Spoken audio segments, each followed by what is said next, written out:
함께 보실 하나님 말씀은 고린도전서 13장 1절에서 3절까지 말씀입니다. 고린도전서 13장 1절에서 3절 말씀, 우리 한 목소리로 하나님 말씀 봉독하겠습니다.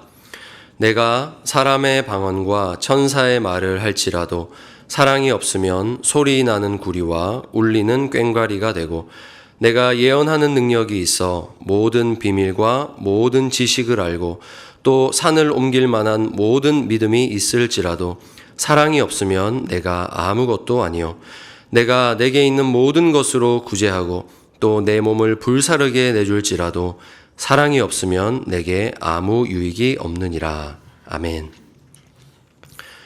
읽은 말씀으로 사랑의 격이라는 제목으로 하나님 말씀 전하겠습니다. 좋은 말도 타이밍 때문에 이상하게 들릴 때가 있습니다. 예를 들어서 여러분께서 지금 옆에 계신 분을 바라보면서 아무 이유 없이 사랑해 이렇게 말하면 아마 듣는 사람 입장에서는 굉장히 당황스러울 것입니다. 우리가 마주하게 되는 고린도전서 13장의 사랑도 어쩌면 이와 비슷한 것 같습니다. 우리는 이 13장을 사랑장이라고 부릅니다. 그래서 사랑에 대한 아름다운 시처럼 뭔가 사랑이 부족할 것 같을 때 돌아가서 꺼내어 읽어야 하는 그런 말씀처럼 우리가 읽을 때가 많습니다. 물론 그렇게 읽을지라도 이 본문은 사랑이 무엇인지에 대해서 정말 정확하게 우리에게 말씀해 주십니다. 그런데 이 본문이 위치하고 있는 문맥을 보자면 12장과 14장은 계속해서 은사에 대해서 말씀하고 있습니다. 은사를 쭉 말씀하시다가 중간에 뜬금없이 사랑이 나오는 느낌입니다. 그러나 여러분, 사실 이것은 뜬금없는 사랑의 고백이 아닙니다. 오히려 고린도 교회가 당면하고 있는 가장 깊은 문제를 정확하게 찌르는 말씀입니다. 고린도 교회는 은사가 풍성한 교회였습니다. 예언이 있었습니다. 방언이 있었습니다. 지식이 있었고 믿음이 있었습니다. 여러분, 은사는 무슨 일을 합니까? 교회를 세우는 것입니다. 각 사람에게 성령을 나타내심은 유익하게 하려 하심이라 하나님 말씀하셨습니다. 하나님께서 교회를 세우기 위해서 주시는 선물이 곧 은사입니다. 그런데 교회를 세우라고 주신 은사 때문에 교회가 무너지고 있었다는 것입니다. 사람들은 받은 은사를 자랑했습니다. 서로 비교하면서 누가 더 영적인지, 누가 더 뛰어난지 줄을 세워놓고 비교합니다. 이렇게 자랑하고 편을 가르고 내가 좋아하는 은사들만 사모하면 교회가 어떻게 될까요? 우리가 하도 이 말씀을 많이 들었기 때문에 이 말씀을 읽자마자 여러분들께서는 문제 있는 교회라고 생각하실지도 모르겠습니다. 그런데 여러분, 정말 그랬을까요? 실제로 그 교회의 모습은 역동적이었을 것이라고 저는 생각합니다. 어쩌면 교회가 부흥하고 있다는 느낌마저 받았을 것입니다. 여기저기서 은사들이 나타납니다. 그로 인한 사역들이 활발해집니다. 교회에 기도 소리가 끊이지 않는 것이죠. 사람마다 각자 사모하는 은사들을 따라서 모이기 시작합니다. 열심히 그 은사가 있는 지도자를 따릅니다. 나도 그 은사 받고 싶어서. 열정적이고 역동적인 교회의 모습이었을 겁니다. 매일 밤 방언 기도회가 열리는 그런 교회. 옆에서는 막 통변하고 있는 성도들이 모여 있습니다. 화요일에는 치유 집회가 있고요. 수요일에는 산옮기기 기도회가 있습니다. 기적이 일어나고 병이 났습니다. 말씀을 듣는데 정말 눈앞에 천국이 펼쳐지는 것 같은 그런 교회라면 여러분, 그 놀라운 은사들의 향연 가운데에서 분열하고 있는 문제들은 너무나 작아 보이는 겁니다. 은사들을 쫓아가고 있는 그 교회는 그들 가운데 역사하시는 성령님으로 말미암아서 그냥 교회가 잘 세워져 가고 있다고 느끼지 교회가 분열하고 무너지고 있다고는 느끼지 못했을 것입니다. 한 가지 작은 문제, 나와 결이 맞지 않는 사람들이 조금 있구나. 그렇기 때문에 조금 불편했을 뿐입니다. 예를 들어 치유의 은사로 사역하는 사람들이 모여서 넋두리를 하는 것이죠. 한국말, 이런 좋은 말이 있는데 뭐하러 알아듣지도 못할 말로 기도하고 모일까? 저 모임에 대해서 그렇게 판단하는 겁니다. 차라리 여기 와서 아픈 사람들 손잡고 기도하는 게 낫지 않을까? 이렇게 말하는 것이죠. 여러분, 눈에 보이고 들리는 강력한 은사들이 역사하고 있는 고린도 교회, 분명히 부흥의 느낌이 맞을 것입니다. 그러나 하나님 보시기에는 이 교회가 무너지고 있었다는 것이 우리가 주목해야 될 내용입니다. 바울은 지금 고린도 교회에 이런 말을 하는 겁니다. 하나님께서 여러분 각자를 강건하게 하셨습니다. 몸의 지체인 여러분들에게 꼭 맞는 기능을 주셨습니다. 놀라운 힘을 주셨습니다. 그런데 여러분이 모여서 한 몸을 이루고 있는 교회는 왜 피 흘리고 있습니까? 바울은 이 말을 하는 겁니다. 그들이 받은 것을 본다면 몸이 건강해져야 정상인데 이유 모를 코피가 매일 나는 겁니다. 살이 찢어져서 고름이 나오고 숨쉬기가 힘듭니다. 이것이 바로 은사는 충만하지만 실상은 죽어가고 있었던 고린도 교회 현실입니다. 그래서 바울은 말하는 것입니다. 아니, 문제를 해결할 처방으로 고린도전서 13장을 기록한 겁니다. 그것이 바로 지금 이 위치에 사랑이 등장하는 이유입니다. 은사를 은사답게 하는 것, 몸을 살게 하는 것, 그것이 무엇인가? 바로 사랑이라는 것입니다. 이 시간 바로 이 맥락 안에서의 사랑, 곧 죽어가는 교회를 살리는 사랑이 무엇인가에 대해서 여러분과 나누고자 합니다. 첫째로 그 사랑은 오는 것입니다. 우리가 눈에 보기에 사랑처럼 보이는 것이 참 많습니다. 사랑이라 느끼죠. 그런데 오늘 성경이 말하는 것은 사랑은 분명히 우리 밖에서 오는 것이라는 뜻입니다. 우리 안에 존재하던 사랑은 없습니다. 은사는 성령의 선물입니다. 받는 것이죠. 하나님으로부터 오는 것입니다. 그럼 사랑은요? 사랑도 오는 것입니다. 그렇기에 이것은 내가 만들어낼 수 없고 훈련으로 도달할 수 있는 것도 아닙니다. 요한은 이렇게 선언합니다. 사랑은 여기 있으니 우리가 하나님을 사랑하는 것이 아니요 하나님이 우리를 사랑하사 우리 죄를 속하기 위하여 화목제물로 그 아들을 보내셨음이라. 아멘. 그 아들을 보내셨음이라. 하나님이 사랑하셨고 그래서 예수님이 오셨고 우리가 그 사랑을 받았습니다. 그러므로 교회의 사랑은 막연히 따뜻하고 좋은 그런 것이 아닙니다. 분명합니다. 죄인을 사랑하사 아들까지 보내주신 사랑, 나를 위하여 생명 버리신 사랑, 그것이 교회가 가지고 있는 사랑입니다. 그렇다면 성도 여러분, 우리 교회에 사랑이 없어지는 이유는 기술 부족이나 훈련 부족이 아니라는 뜻입니다. 우리가 십자가와 상관없는 사랑을 하기 때문에 교회의 사랑이 없어지는 겁니다. 하나님으로부터 온 사랑을 우리가 밀어내기 시작하면서 과거에 익숙했던 내 안에 사랑이라 생각했던 그것들로 대체할 때 교회의 사랑은 희미해집니다. 하나님의 사랑이 오기 전에 내 안에 본성적으로 있었던 그것, 본성적인 자기 사랑입니다. 여러분, 인간은 본성적으로 자기 중심적입니다. 예외인 사람이 없습니다. 내 영광, 나를 사랑하는 마음으로 가득 차 있는 존재가 바로 저와 여러분입니다. 그래서 비교합니다. 시기하고 자랑합니다. 인정받기를 좋아하고 손해보는 것은 싫어합니다.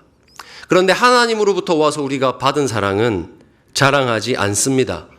교만하지 아니하며 무례히 행하지 아니하며 자기의 유익을 구하지 아니하며 성내지 않고 악한 것을 생각하지 않습니다. 이것이 하나님으로부터 온 사랑의 특징입니다. 내가 사람의 방언과 천사의 말을 할지라도, 다시 말해서 은사로 말미암아 하나님과 정말 친밀한 것처럼 보이는 그런 사람이라 할지라도, 엄청난 사랑의 사람인 것처럼 포장되어 있다 할지라도 그 사람이 하는 행위가 하나님으로부터 온 사랑에 근거한 것이 아니라면 그것은 소리나는 구리와 울리는 꽹과리와 같은, 한마디로 소음뿐인 것이라는 것입니다. 무익한 행위가 될 뿐입니다. 그것으로는 죽어가는 몸을 살릴 수가 없습니다. 둘째로, 사랑은 가장 높은 것입니다. 여러분, 격이 다르다는 말을 혹시 들어보셨습니까? 격이 다르다. 체급이 비슷해야 경쟁이 되는데 비교하는 것 자체가 한쪽에게 신뢰가 되는 그런 두 상대가 경쟁했을 때 한쪽을 보고 격이 다르다 이렇게 표현합니다. 제가 교회 청소년들과 토요일에 축구를 했던 적이 있거든요. 토요일마다 아이들 모아서 축구했던 적이 있는데 축구를 하다 보면 꽤 잘하는 친구들이 보여요. 야, 잘한다, 빠르다 이런 친구들이 있어요. 그런데 한 날은 고등학교 축구부에 속했던 한 친구가 놀러 왔었거든요. 제가 그 친구를 수비하는데 격을 느꼈습니다. 저는 분명히 어른이고 그 친구는 고등학생인데 그 친구가 저보다 3초 앞에 시간을 살더라고요. 이거 안 되는구나. 격을 느꼈습니다. 여러분, 은사와 사랑은요, 이렇게 격이 다른 겁니다. 고린도 교회 성도들은 은사를 두고 줄을 세우고 있었거든요. 방언과 예언 중에 무엇이 더 좋은 은사인가? 무엇이 더 강력한가? 줄을 세웠습니다. 내가 받은 은사가 강한가? 저 사람이 받은 은사가 강한가? 누가 더 방언 잘하나? 그것이 관심사였습니다. 화려한 은사를 받은 사람이 존경받았고 은사가 없는 사람은 무시당했습니다. 은사와 은사를 비교하며 경쟁을 하고 있는 그 가운데 바울은 그들이 구하고 자랑하던 모든 은사들을 가져다가 사랑 앞에 딱 세워놓는 겁니다. 그리고 선언합니다. 2절 말씀입니다. 내가 예언하는 능력이 있어 모든 비밀과 모든 지식을 알고 또 산을 옮길 만한 모든 믿음이 있을지라도 사랑이 없으면 내가 아무것도 아니요. 만약에 은사에게 인격이 있었다면 사랑과 비교당하는 이 순간 아마 은사의 인생에서 가장 비참한 순간일 것입니다. 하나님께서 가장 높이 보시는 사랑 앞에 은사가 섰을 때 비교할 수 없는 격이 있는 그런 차이가 발생하는 겁니다. 안타깝게도 고린도 교회 성도들은 이 격을 느끼지 못했던 것 같습니다. 사랑은 저리로 밀쳐두고 하나님 가장 귀하게 여기시는 거 밀쳐두고 그 앞에서 서로 받은 은사를 자랑하기에 급급했습니다. 아마 그때 은사들은 얼마나 숨고 싶었을까요? 얼마나 부끄러웠을까요? 아니, 사랑이 저기 있는데 그 앞에서 나를 자랑하다니. 은사에게 인격이 있었다면 분명히 부끄러워졌을 순간입니다. 은사는 압니다. 사랑이 없으면 방언하고 마치 천사의 소리와 같은 그런 아름다운 소리를 낸다 할지라도 그것이 아무 의미가 없다는 것을 은사는 압니다.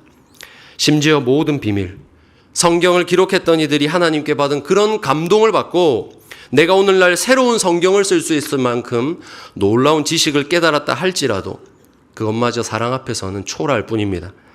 북한산을 정자동으로 옮겨주십시오. 기도할 때 그 기도가 다음날 정말로 응답될 정도로 내 믿음이 크고 하나님께서 주신 모든 재산을 다 팔아서 가난한 자들을 구제하고 심지어 이웃을 위해서 내 생명까지 버리는 그런 고귀한 인생을 산다 할지라도 그 모든 것들이 사랑 앞에 서면 아무것도 아닙니다. 격이 다른 것입니다. 은사와 비교할 수 없을 정도로 높은 것, 그것이 성경이 말하는 사랑입니다.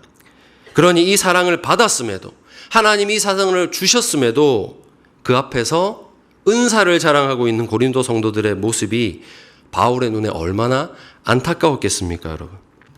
여러분, 이것은 은사를 폄하하는 말이 아닙니다. 바울의 말에는 안타까움이 담겨 있는 겁니다. 사랑이 있어야 모든 것이 가능한데, 사랑이 있어야 되는데 그것을 내팽개쳐두고 은사만 자랑하는 모습이 너무나 안타까웠다는 것이죠. 눈에 보이고 귀에 들리는 것, 사람들이 알아주는 것을 향해 달려가느라 사랑의 소중함을 모릅니다. 그런데 여러분, 사랑은 조용하기 때문입니다. 방언처럼 귀에 들리지 않습니다. 기적처럼 눈에 보이지도 않습니다. 오래 참는 것은 언제나 조용합니다. 자기 유익을 구하지 않는 거 조용한 것입니다. 그래서 사람들은 사랑을 알아보지 못하고 귀한 줄 모릅니다. 은사로 이름을 날리는 사람이 존경받는 자리에서 형제를 조용히 사랑하고 있는 사람은 눈에 띄지 않습니다. 그러나 하나님 보시기엔 다르다는 것입니다. 예언과 방언으로 이름 날리는 그 사람보다 아무도 알아주지 않아도 조용히 형제를 사랑하고 있는 그 사람, 하나님 그 사람을 주목하십니다. 여러분, 우리는 어떻습니까? 하나님 앞에 여러분 무릎 꿇으실 때 여러분은 무엇을 구하고 계십니까? 내 마음의 가장 깊은 곳까지 내려가서 하나님께 내가 구하는 것들을 살펴볼 때에 여러분, 우리는 사랑을 구하고 있습니까? 더 인정받고 싶고 더 높아지고 싶고 더 특별해지고 싶다는 갈망이 우리 안에 있음을 우리는 보게 됩니다. 부인할 수가 없습니다. 내가 더 높아질 수 있는 어떤 은사는 구하면서 사랑에는 관심이 없다면 여러분, 나는 결국 은사가 아니라 나의 영광을 구하고 있었던 것입니다. 그런 사람에게서 나타나는 은사로는 몸을 세울 수 없다. 그것이 본문 13장의 말씀입니다. 제가 이 설교를 준비하는 과정에서 담임 목사님과 이야기 나눌 기회가 있었습니다. 제가 설교를 준비했던 과정과 어떻게 내용을 채웠는지, 이 설교를 통해서 무엇을 전하고자 하는지 꽤 오랜 시간 동안 목사님과 이야기 나눌 기회가 있었는데요. 그때 목사님께서 짚어주신 것이 있습니다. 진 목사는 성도들에게 설교를 남기려고 하는가, 아니면 사람을 남기려고 하는가? 결국 이 열심히 설교를 준비한 이것이 설교문을 빼곡히 채워서 성도들에게 전하려는 이것이 너 스스로의 만족 때문이 아닌가, 이걸 물어보신 것 같습니다. 제가 몇 줄을 이 말씀 붙들고 씨름했던 이유를 제가 곰곰이 생각해 봤습니다. 그런데 거기에는 정말 제 만족이 있었습니다. 자기 사랑이죠. 자기 사랑. 교회를 위해서, 성도를 위해서 설교를 한다고 생각했는데 그 안에는 자기 사랑이 있었던 것이죠. 만약 제가 이 설교를 통해서 전하는 모든 것이 진 목사를 기억에 남도록 만드는 설교가 된다면, 정말 준비 많이 했네, 인정을 받고 싶어 하는 설교를 한다면 표면적으로는 이 설교가 유익이 될지 몰라도 하나님 보시기엔 결국 제가 주님의 교회를 망가지게 하는 그런 사람이 되고 마는 것입니다. 대한민국에서 제일 설교 잘하는 사람 될래? 성도 사랑하는 사람 될래? 하나님이 지금 물어보신다면 그래도 저는 조금 망설일 것 같습니다. 바로 이 망설임. 고린도 교회 성도들이 지금 교회에서 무너지고 잊혀지고 있는 하나님으로부터 온 사랑에는 관심이 없고 은사만을 구하고 자기가 높아지려 하는 모습 똑같은 것 같습니다. 그래서 바울은 안타까워하는 것입니다. 무엇을 구해야 할지 모르는 거죠. 무엇을 사모해야 될지. 저는 이것이 오늘 우리 샘물을 향한 하나님의 마음이기도 하다고 믿습니다. 그렇다면 이 사랑은 무엇이기에 몸을 살릴 수 있습니까? 셋째로, 사랑은 본질이기 때문입니다. 이제 우리는 사랑에 대한 충격적인 하나님의 말씀을 들을 것입니다. 2절입니다. 내가 예언하는 능력이 있어 모든 비밀과 모든 지식을 알고 또 산을 옮길 만한 모든 믿음이 있을지라도 사랑이 없으면 내가 아무것도 아니요. 여러분, 없으면 나를 아무것도 아닌 것으로 만드는 요소가 뭘까요? 다른 모든 것이 다 있습니다. 존재합니다. 그런데 이거 하나를 딱 덜어냈더니 내가 없는 겁니다. 그런 것이라면 그것이 바로 본질이라고 할 수 있습니다. 바울은 지금 사랑에 대해서 말합니다. 그런데 사랑이 없으면 내가 열심히 하고 있는 사역의 효과가 줄어든다거나 사랑이 없으면 내 신앙이 조금 부족해진다, 이렇게 말하고 있지 않습니다. 정확하게 사랑이 없으면 내가 아무것도 아니요. 내가 아무것도 아니라 합니다. 내게 유익이 없다라고 말합니다. I am nothing 이라는 것입니다. 여러분, 사랑이 없으면 내 신앙의 수준과 사역에 대한 평가가 달라지는 그 정도 수준이 아니라 내가 없는 것입니다. 내 인생이 잘못되는 것입니다. 바울이 왜 이렇게까지 말합니까? 저와 여러분이 주님의 몸이기 때문입니다. 이것은 단순한 비유가 아니라 진리입니다. 여러분, 우리 서로가 몸의 지체임을 믿으십니까? 옆에 계신 분이 정말 한 몸이 맞습니까? 이것을 우리는 하나의 알레고리로 해석할 때가 있습니다. 이소부화처럼. 우리가 얼마나 소중한지 예수님이 가르치시려고 재미있는 이야기를 만드신 것처럼 느낄 때가 있습니다. 아닙니다, 여러분. 정말로 우리 안에 사랑이 없으면 우리는 죽습니다. 손은 몸에서 떨어져 나가는 순간 손이 아닙니다. 그래서 죽은 세포 조직입니다. 눈도 몸에서 떨어지면 눈이 아닙니다. 우리는 그것을 죽었다고 표현합니다. 그런데 고린도 교회에서는 방언한다고 자랑하며 방언 못하는 지체를 무시하고 있었습니다. 여러분, 진짜 한 몸인데 이런 일이 교회에서 일어났다면 여러분, 이거는 그냥 기분 좀 나쁘고 말 일이 아닙니다. 아, 기분 좀 나쁘네, 이러고 넘어갈 일이 아니라 이것은 손이 몸에서 잘려나가는 고통입니다. 나는 믿음이 좋은 것 같은데 다른 지체는 믿음이 없어 보입니까? 함부로 대합니까? 그리스도의 몸이 베이고 피가 흐르는 겁니다. 정말로 우리가 한 몸이기 때문에 그렇습니다. 여러분, 이것은 주님께서 우리의 공동체성을 고취시키기 위해서 우화로 표현하신 것이 아닙니다. 이것은 진실이고 정말로 우리가 교회를 세워나갈 때 두려워해야 될 말씀입니다. 하나님의 눈에 지금 많은 은사 때문에 몸의 지체가 하나하나 피 흘리고 멍들고 썩어가고 죽어가고 있는 겁니다. 그러니 13장에서 사랑을 말하는 바울은 지금 얼마나 간절한 마음으로 말하고 있는지 알아야 됩니다.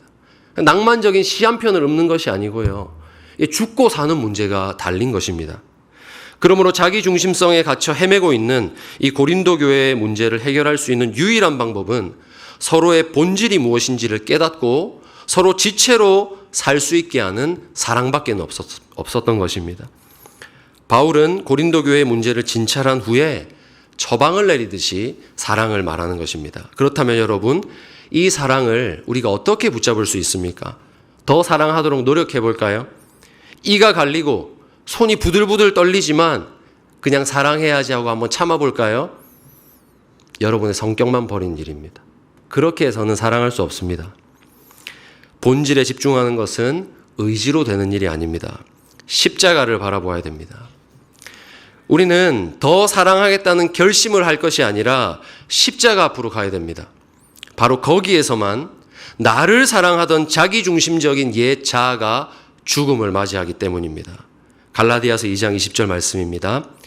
내가 그리스도와 함께 십자가에 못 박혔나니 그런즉 이제는 내가 사는 것이 아니요 오직 내 안에 그리스도께서 사시는 것이라.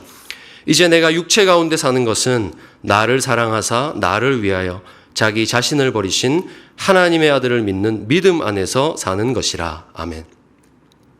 십자가 앞으로 갈 때 우리는 한 인격을 만나게 됩니다. 모든 영광을 버린 한 분입니다. 나 하나 얻기 위해서 자신의 영광을 버리고 내가 그토록 얻기 원하는 영광을 그는 버렸습니다. 그리고 자신의 생명까지 버렸습니다.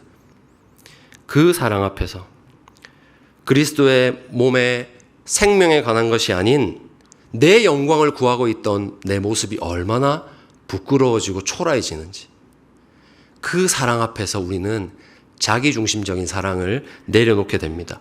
여기서만 그 일이 일어납니다. 십자가 앞에서만 그 일이 일어나기 때문에 십자가를 경험한 사람이 진정 사랑할 수 있는 사람입니다. 이제 말씀 맺겠습니다. 사랑하는 성도 여러분, 우리가 하나님께로부터 받은 것 중 최고는 사랑입니다. 더 이상 사랑보다 좋은 것이 우리에게 올 수 없습니다. 하나님은 가장 좋은 것을 이미 주셨습니다. 최고의 것을, 하나님의 전부를 우리에게 이미 주셨습니다. 그러니 성도의 삶은 이미 최고의 것을 받고 시작하는 것입니다. 우리가 이 사랑의 가치를 잃지 않기를 축복합니다. 오늘 말씀 앞에서 은사를 구하기에 앞서서 내 안에 사랑이 있는가를 돌아보고 사랑이 없음을 아파하며 회개하는 자들이 일어날 때 우리 샘물교회는 부흥할 줄 믿습니다. 고린도 교회처럼 표면적으로 보기에는 작은 불편함들이고 덮고 넘어갈 수 있는 여러 가지 감정들의 문제인 것처럼 보이지만 사실 그것이 교회를 무너지게 하고 있는 것이라는 것을 깨닫고 그런 많은 균열과 문제들을 바라보면서 사랑하기 시작할 때 우리 가운데 진정한 치유가 일어날 것입니다. 우리가 정말로 주님께서 우리에게 기대하시는 건강한 몸으로 세워지게 될 것입니다. 그런 건강한 몸 위에, 그런 샘물교회 위에 하나님께서 은사를 부어주신다면 얼마나 아름다울까요? 우리는 그 은사를 기대해야 되겠습니다. 그러므로 우리 하나님께 이런 마음으로 나아가면 좋겠습니다. 하나님, 제게 사랑이 없다면 차라리 은사가 없는 것이 낫습니다. 은사를 주지 마십시오. 제게 하나님 원하시는 사랑이 없다면 하나님 아무것도 주지 마십시오. 이렇게 모든 일을 사랑 위에 세워나가고 어떤 문제든지 사랑 안에서 해결하고 봉합하며 치유하면서 건강한, 정말 주님 기뻐하시는 교회를 세워나가는 우리 샘물의 모든 성도님들이 되시기를 주님의 이름으로 축원합니다. 이 시간 말씀 붙잡고 우리 함께 찬양하겠습니다. 찬양하면서 우리 말씀을 생각하면 좋겠습니다. 내가 무엇을 구하였고 내가 무엇으로 자랑스러워했는지, 내가 무엇으로 나의 신앙생활에 만족하고 있었는지 우리 말씀 생각하면서 돌아볼 때 하나님께서 회개하는 심령 주시기를 간절히 원합니다. 함께 고백하겠습니다.